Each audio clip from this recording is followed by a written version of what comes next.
नीट paper फुटी प्रकरणात पुण्यामध्ये सीबीआयनं छापेमारी केलेली आहे।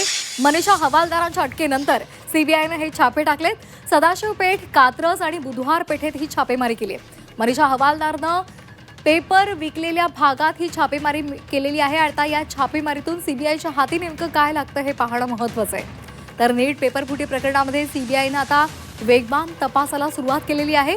सध्या पुण्यामध्ये सीबीआयनं छापेमारी केलेली आहे। मनीषा हवालदारच्या अटकेनंतर सीबीआयने हे छापे टाकलेले आहेत। तर पुण्यामधल्या सदाशिव पेठ, कात्रज आणि बुधवार पेठेत ही छापेमारी केलेली आहे।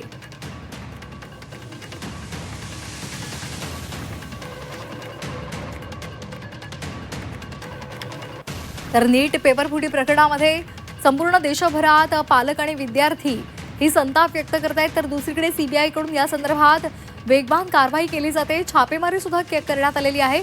पुण्यामधल्या 3 ठिकाणी पेपर फुटी प्रकरणामध्ये ही छापेमारी केलेली आहे।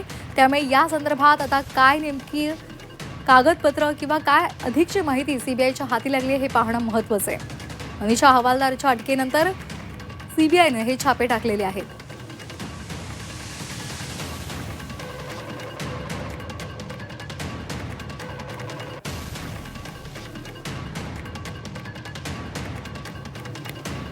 तर मनीषा हवालदार हिच्या अटकेनंतर सीबीआयनं छापेमारी केलेली आहे। सदाशिव पेठ, कात्रज, शिवाजीनगर आणि त्याचबरोबर बुधवार पेठेत सुद्धा छापे टाकलेले आहेत। या छापेमारीमध्ये आणखीन काय या संदर्भातले धागेदोरे हाती लागतात हे पाहणं महत्त्वाचं आहे।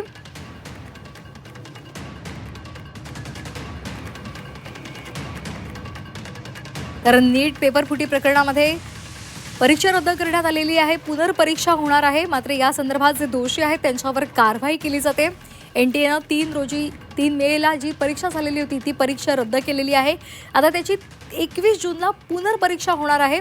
मात्र या संदर्भात महाराष्ट्रामधील लातूर, पुण्यामध्ये मोठं रॅकेट उघडकीला आलेलं आहे आणि सीबीआय आता या संदर्भातला सखोल तपास करत आहे।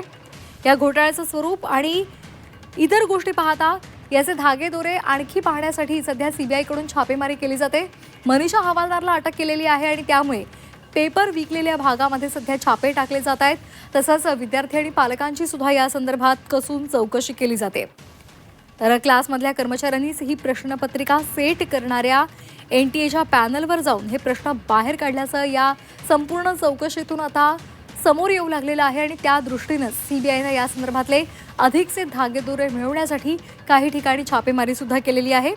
पुण्यामध्ये सदाशिव पेठ, बुधवार पेठ, कात्रज या भागामध्ये सध्या सीबीआयनं छापेमारी केलेली आहे।